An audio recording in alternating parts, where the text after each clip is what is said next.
Hello, beautiful being. You know, I've observed something, particularly over the past 10 years of my life. And it used to be quite appalling. It still is. But I've started to understand it a little better by studying it, okay? Because I love to study human nature. Otherwise, I let human nature frustrate me, so I have to understand it. It's just the way my mind works. INFJ, okay? But what I find truly appalling is the way that narcissists and karmic individuals and gangstalkers use, siphon, and manipulate and abuse the energy of children. It is absolutely repulsive. And I have witnessed this within family environments, toxic family environments. I have witnessed this in toxic neighborhood and community environments. It is ridiculous how some people see their own child's energy as a free-for-all to torture, humiliate, bully, and isolate innocent beings. So what I notice with narcissists is that there is no boundary that they feel that they must respect regarding their own children's energy. They see their children as an extension of themselves. And so when they want to love bomb someone, even though this is a grown adult, they will use their children to help them love bomb an individual. All of a sudden, that's auntie so-and-so, or that's uncle so-and-so. Oh, go give him a hug. Or let's have a play date with our kids. Like if they have kids and you have kids, we're just all besties and family and friends. You know what I mean? So when they want to love bomb you, they will have their children love bomb you as well. And the children are innocent. I always feel like that.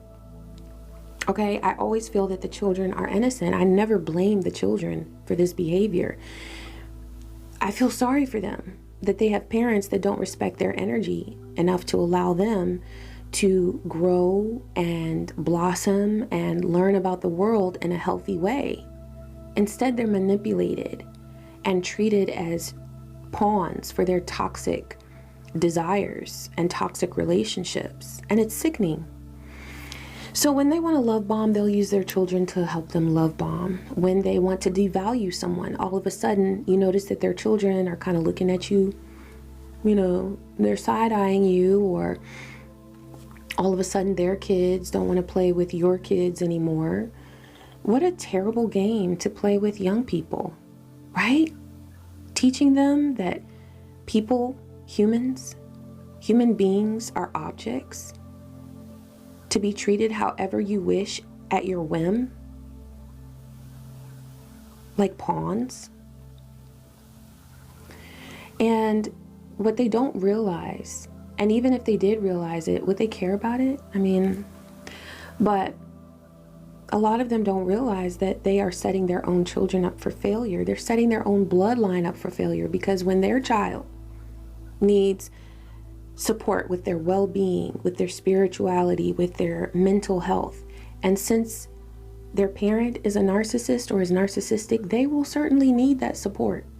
They're not going to have it because they're feeling like they can't reach out to people in an honest way. They feel like the relationships that they build are very superficial. It's just for appearances. It's just based on how they're feeling today. It's not for true relationship. They are not teaching their children how to truly respect people and communicate with them and express their genuine needs. There are also individuals who, if they're in a community, some sort of toxic community, a cult or a coven, and let's say they target an individual to gang stalk them, they will teach their children to attack the children of the beings that they are targeting, while they, the grown-ups, attack the adults. So this creates sort of like a 1-2 punch. The adult that's being gang stalked feels like they are being attacked, and they are attacked or humiliated or isolated, okay? And it's so much more difficult and complex of a situation because they realize that their child is being targeted or isolated or humiliated by the adult's children, because they are training their children to participate in the same gang stalking behavior as they are. They're teaching them to bully. They're teaching them to cuss a kid out, or to drive this child to such a point where they are just so frustrated, where they rage out. And I have seen this happen before my very eyes with an individual that grown woman had targeted. And the child of one of these grown women targeted the child of the adult that they were targeting. When this child grew fed up with the bullying behavior, they did become enraged, as any child would. This child was like 8 years old. They were fed up with the bullying behavior. These grown women started a smear campaign against the child. And then they came to me, since I was an educator. They thought that whatever lies I might smear about the child might hit even harder because of my education and experience with children. Asking me, what do you think about this child's behavior? I said they were frustrated. They were bullied and they were frustrated. Case closed. Like, you're not gonna get me on your side because I don't attack children. And I think that if I hadn't witnessed this happening to another child, I never would have believed it once they came to me with that same energy, trying me and my household and my children. So having witnessed this grown woman in their 40s, 50s, 30s, 40s, and 50s, old enough to know better, trying to smear the name and the reputation of a child who had been bullied by their own children. It is insane. And what that has shown me is the lack of respect that these grown people have for their own family, for their own children. Because if they use them like a puppet on a string to manipulate other people, there is no true love there. What you realize about these children is that they are being raised by individuals who do not know what love is. Anything that is made to appear like love is actually being used as a weapon, because that child can be exalted one day if they do a good job torturing and targeting, and they are lower than the ground if they don't do what their parent has told them to do. They're completely manipulated.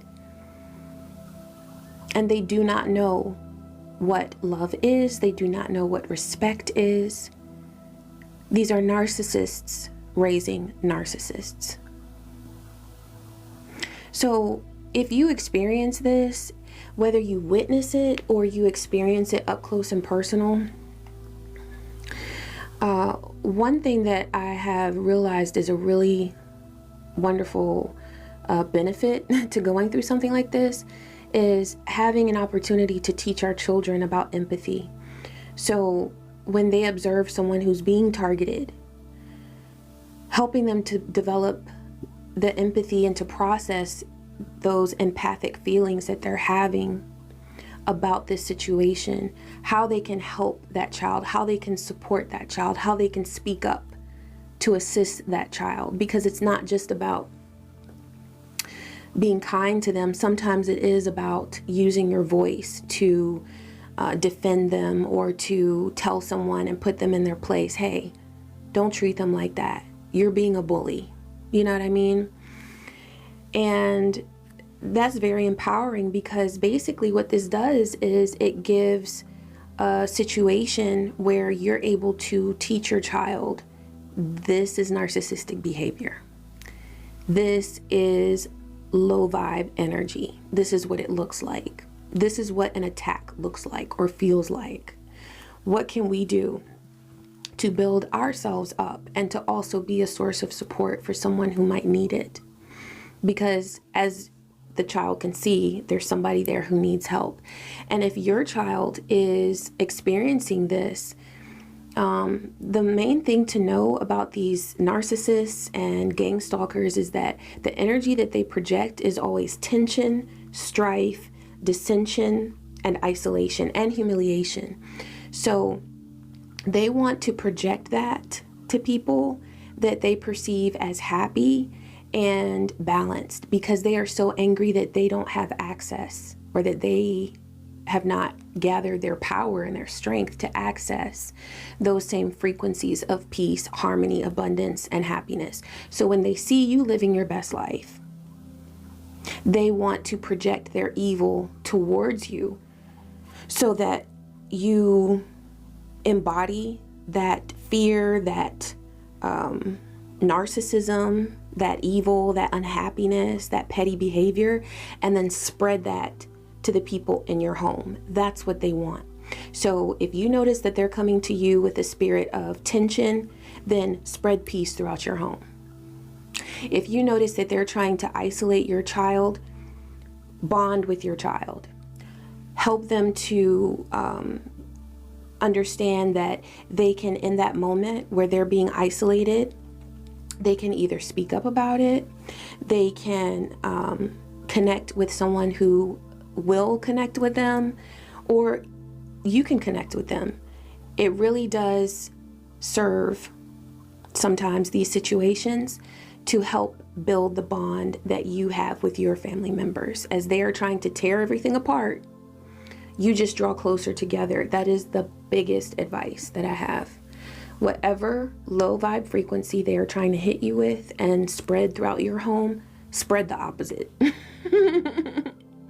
They want to hit you with anger, vibe with peace. You know what I mean? And that not only builds the bonds between you and your family and within yourself as well. If they're just attacking you as an individual, then align with whatever it is that they don't want you to align with. Be a rebel. Okay? When you're experiencing gang stalking, you have to be the biggest rebel and completely aligned with what you choose to align with, not with what these gang stalkers are trying to get you to feel, which is frustration and anger and humiliation. And that is your power. And every situation that you are presented with this energy, the quicker you're able to shift your vibe, the stronger you become. And it almost becomes like a training exercise. You see them doing something crazy, trying to put on a show, trying to make you mad, trying to irk you, trying to get on your nerves. As soon as you see that, know what it is.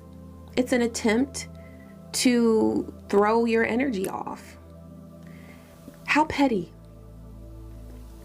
When you realize how petty and demented and toxic these people are, that they would stoop to the level of using a child's energy, they are that insecure. Like, you realize that you really ain't got nothing to worry about, because you're not that. You're not desperate. You're not petty. You're not insecure. And you don't go around trying to start World War III, 4, and 5 in other people's homes simply because you don't have what you want. How crazy is that? If these beings don't have happiness, they need to get it within themselves.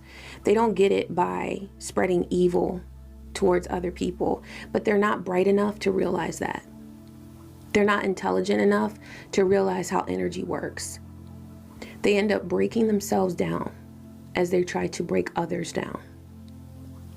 So I hope this was helpful.